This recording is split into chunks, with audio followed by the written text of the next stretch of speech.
Good morning, friends. This is Rahul Sharma, Vedic practitioner from Chicago.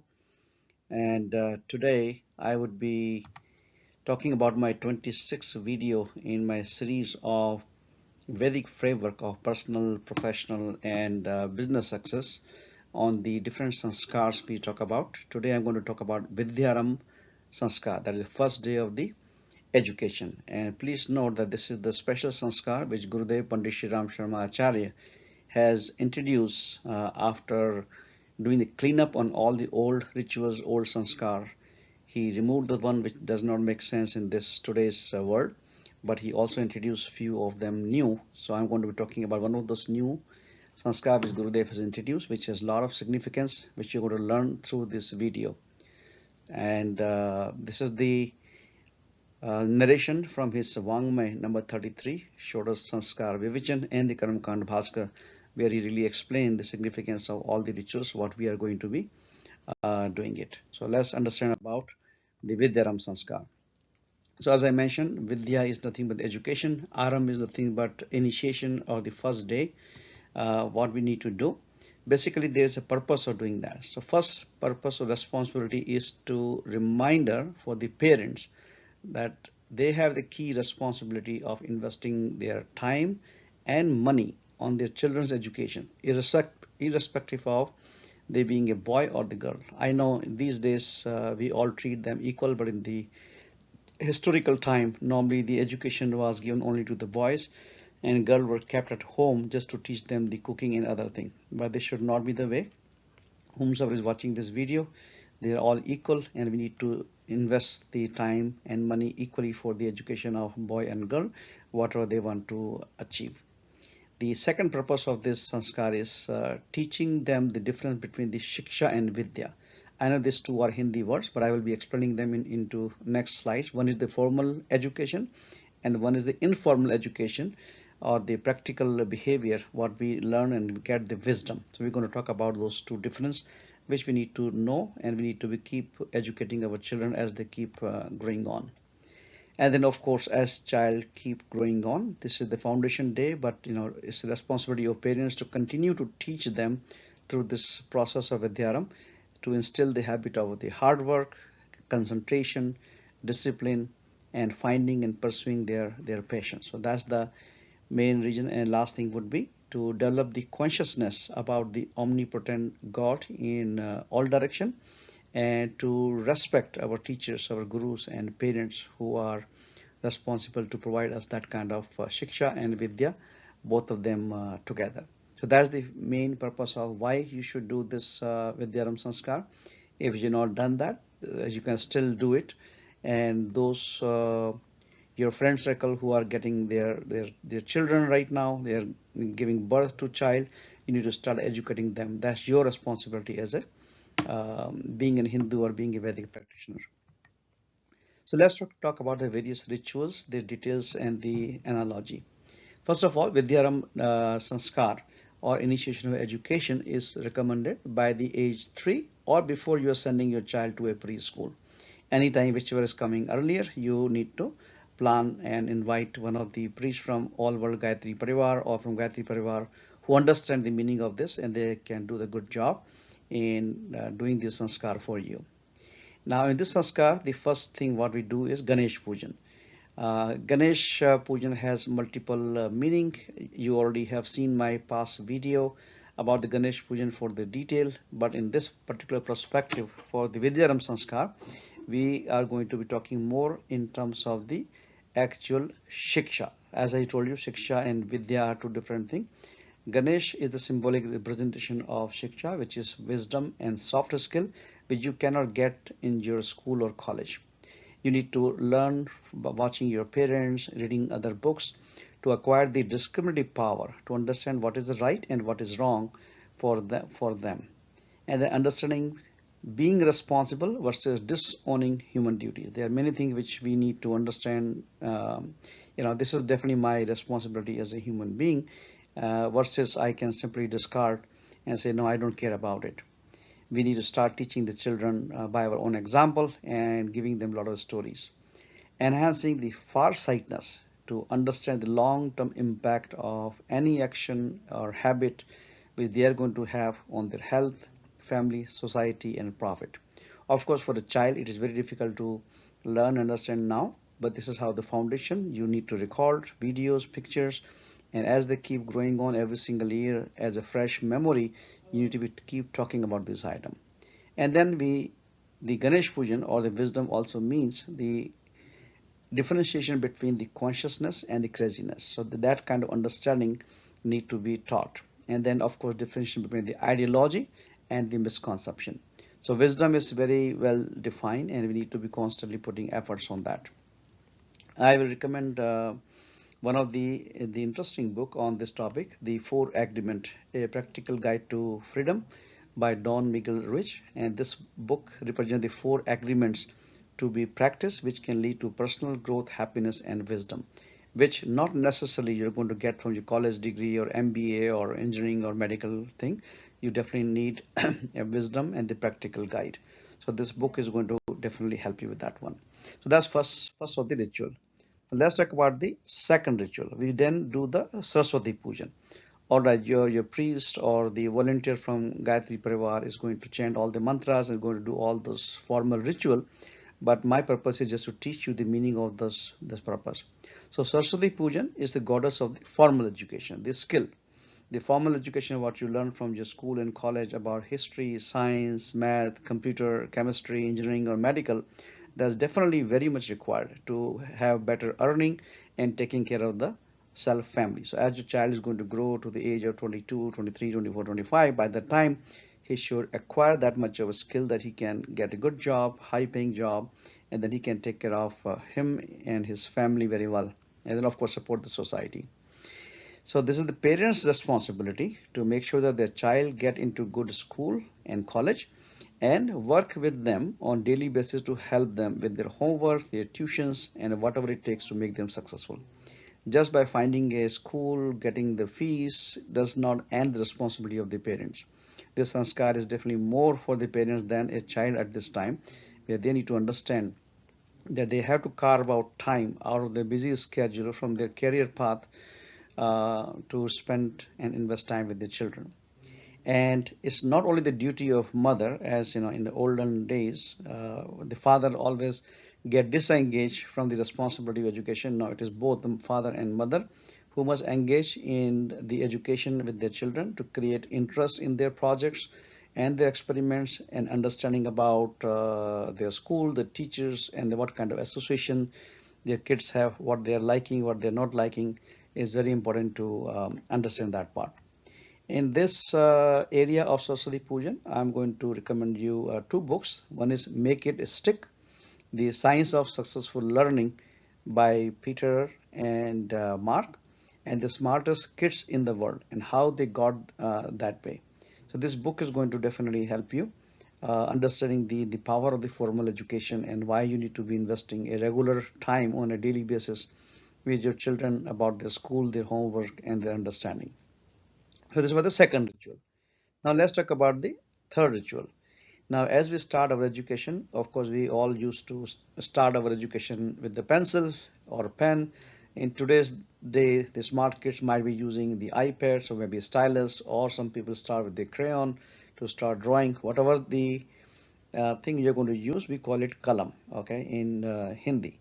Now the kalam is also going to talk about signifies your interest and passion in the study. So that's what the kalam is. And the goddess for the kalam is also known as Dhrati. Dhrati is again the Hindi word.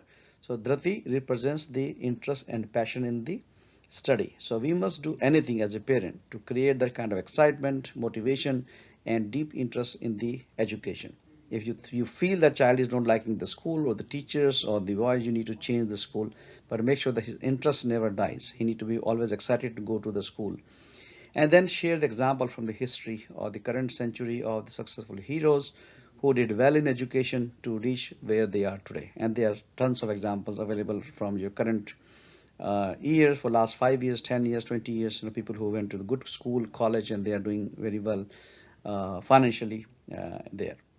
And then parent must notice the change in mood of their children upon return from the school. As I mentioned before, we need to find out if child is not happy, then they must take action to change the school teachers and the association. So very, very important. Now, the book which I would recommend for this area of the interest and passion, or for the Dhrati Mata, or Kalam Ki Devi, is The Grit, The Power of Passion and Perseverance by Angela Duckworth. This book is going to make you understand, and then as the child keep growing, every year you watch this video again, and you show the picture of Vidhya Aarambh Sanskar, and you again explain the purpose of why we do the worship of the kalam or pen or stylus. Now let's move on to the next ritual. We also do the pujan or the worship of the ink. The ink ki devi or the goddess for this is called Pushti. Again, Pushti is the Hindi word, but what does it mean for you is the power of the concentration. That is known as the Pushti. So a parent must teach the importance of concentration during the study and the work, and they need to do everything to avoid any distraction, either by TV, mobile, video games, gossiping, guests at the house. You need to assign a fixed dedicated time when children are paying attention and they have the full focus, full concentration on their study, and there should not be any distraction. So this is the equal responsibility of mother, father, any grandparents at the house, that you need to avoid any kind of distraction. Okay, you need to watch yourself, that you focus on them. And then help the children practicing meditation. There is no age bar for the meditation. That definitely help for focus and the concentration, and that's what you need to do.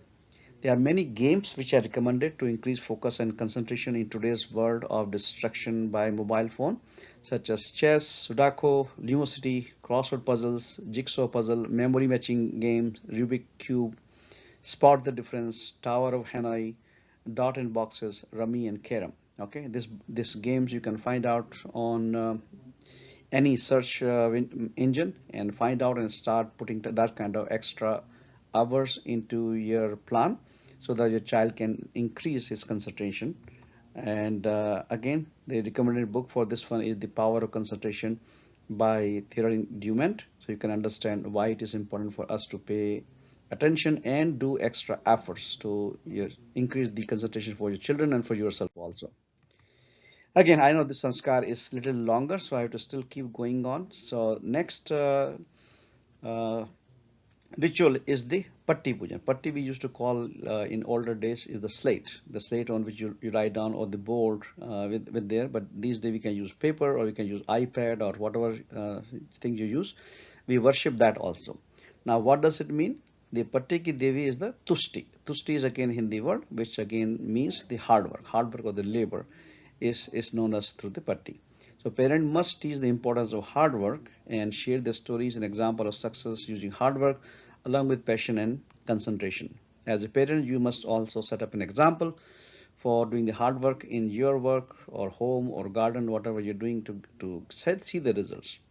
And of course, just like this particular puja also, there are a couple of very good books, recommended books for you. The Outliers, The Story of Success by Malcolm Gladwell, and the 10 times rule, the 10x rule, the only difference between success, by Grant Cardone. So definitely read this book, understand the book, and again repeat every single year so your child can instill this kind of habit. After Patti Pujan, there are the Guru Pujan, and Guru teachers, formal teachers, we need to just learn how to show respect for them, because we are learning from them and their hard work is going to help us out. I still remember a few of my teachers in high school who motivated me, who spot me, who encouraged me that I am the one who's definitely going to go into engineering college. That really helped me, having that belief in myself that I can definitely qualify for engineering exams, and I did that, and I still remember those teachers' name very vividly, and I respect them. So we need to teach that kind of thing. Unlike America, where people don't have any respect for their teachers or professors, we need to definitely have that habit of respecting our guru, our teachers there. Of course, they should also be deserving. If you don't find the guru is deserving or teacher is deserving, you need to change the teacher, or you need to change the school or college. So now let's talk about the next ritual, which is the Akshar Aram. Akshar Aram is nothing but again the Hindi word translated into the English when they are going to write their first letter during this sanskar. Okay, now what we're going to get write down. So guru or parents will must hold of their child to write very first sentence of their life. Maybe they can hold their hand with the pencil or the stylus or on the paper or on the putty, and they are going to help them writing Om Bhur Bhuva Swa. Now, parent must understand and teach their children the significance and meaning of each letter. So let's understand that. The Om letter itself represents the superpower, the God, and accept and have faith in the supremacy of the God, and believe that God is always there to help and reward for the hard work. That belief is very important, and that's come from the parents. If parents don't believe, children is not going to believe. So first you have to change and instill the same thing in your child when you're writing the first word of Om. The second word of Bhur means understanding the power of labor and the hard work. And I already mentioned a couple of books for you to read and understand about the Bhur. Then Bhuva is the understand the benefits of being disciplined. We again talk about being disciplined. And Swa means earn the wisdom, which is Ganesh Pujan. And parents and teachers must set an example by themselves, having the faith, doing the hard work, having their self-discipline, and using wisdom over the formal analogy or the logic. So that's the significance of the Akshara. Now there is almost last ritual we do during Vidhya Aarambh Sanskar is bowing to east direction. So we have all the quadrants starting from east. We teach our child to respect and bow our head from each of the quadrant in the direction. The whole purpose is to make sure that he understands the God is available in every corner. He is watching every single time like a hidden camera or hidden security camera or like a Chitragupt, and he need to understand that part. Even though he cannot see the God, but God is watching him, or superpower is watching him. And child must be fed with a deep faith that God is watching in all direction to protect, first of all, and help them as long as they are doing the right thing and they are following the discipline imposed by the parent and the teacher. It's very important for them to understand and have that kind of faith there. Again, just like any other slide, I definitely want to have some action item. First of all, understand and remember the true significance of all these rituals. Then you can explain to people. Then be a role model for your children by showing the interest, the passion in education, doing the hard work yourself, having discipline, having concentration, play a game with children to develop their concentration there. And then of course share the examples of difference between the Shiksha and the Vidya, the Ganesh and the Saraswati, and by many stories or many videos or movies, whatever you have access to, help them to understand the difference between Shiksha and Vidya, and they need to be strong in both the areas. And then help child to develop the wisdom, the soft skill, the consciousness, responsibility, and a better social behavior. That's your responsibility as a parent. Identify the best teachers and guru for your child, and then teach them to respect them and have faith in them. Once you know they are good, their character is good, and you can trust them for your son and daughter, then definitely teach them how to respect them. And then I have recommended you a lot of books. It will take time, but there's a worth investing time for yourself and for your family, children. So read and apply all the recommended books. With this, I am always done. So just I have been recommending every single time, be a Vedic practitioner. You're not changing anything. You're not changing your religion. Just adopting this kind of teaching from our Vedic culture will make you a Vedic practitioner. So learn, adopt, and practice the secret of success. Watch all the videos in the channel. Subscribe to it. Stay successful and happy and help others making this world in heaven. And don't forget to watch my next video next week. Thank you, everyone.